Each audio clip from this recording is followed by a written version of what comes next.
Howdy everyone. Today I'll be taking a look at a very successful modern lens from Canon, the EF 40mm f2.8 STM, for full frame or APS-C digital SLR cameras. It can easily be adapted to work on mirrorless cameras too. Nowadays it costs about £125 or $150 US, so it's nice and cheap. In recent years, Canon have made quite a hobby of releasing tiny little pancake lenses, and this is the one that started it all. And I actually reviewed this lens already, but that was quite a while ago now, before I began standardizing my testing or using a Canon 6D. So I thought I'd take a more precise look at this particular lens to see if I missed any tricks here and there. Let's find out as I review the living daylights out of it. The 40mm angle of view is a perfect standard focal length if you're using a full frame camera, giving you pictures that are somewhat wide angle but still offer a sensible emphasis on your subject. Nice. If you own an APS-C camera, then that focal length is correspondingly tighter, making it a very short telephoto lens, opening up a few possibilities for portrait work. On either kind of camera, the 40mm focal length is very usable. This lens's maximum aperture of f2.8 means it lets in a reasonably good amount of light to give you faster shutter speeds and reasonably out of focus backgrounds. f2.8 is hardly a very bright maximum aperture, but it's certainly good, and particularly if you're using a full frame camera, there's some creative potential here. The build quality of the lens is nice.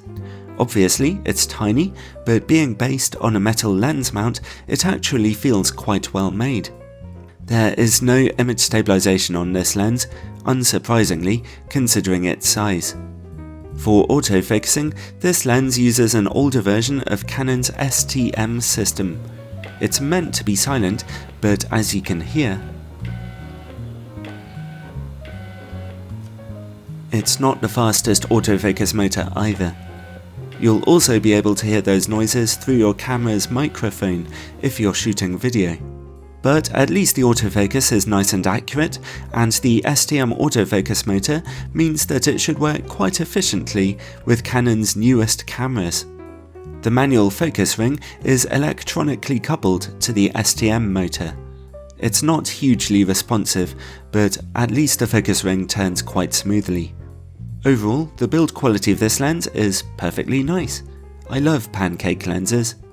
Alright, let's see about image quality then. Firstly, on a full frame camera, a 20 megapixel Canon 6D.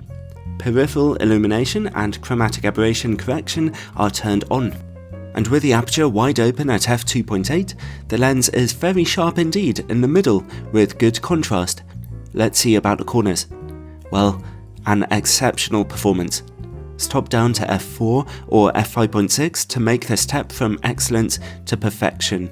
This lens is extremely sharp no matter what you do. Well, let's push it a little harder and put the lens on a 24 megapixel APS-C camera. In this case, I've adapted it to work on my Canon EOS M3. At f2.8, sharpness is very nice indeed, although not quite as fantastically snappy as on a full frame camera.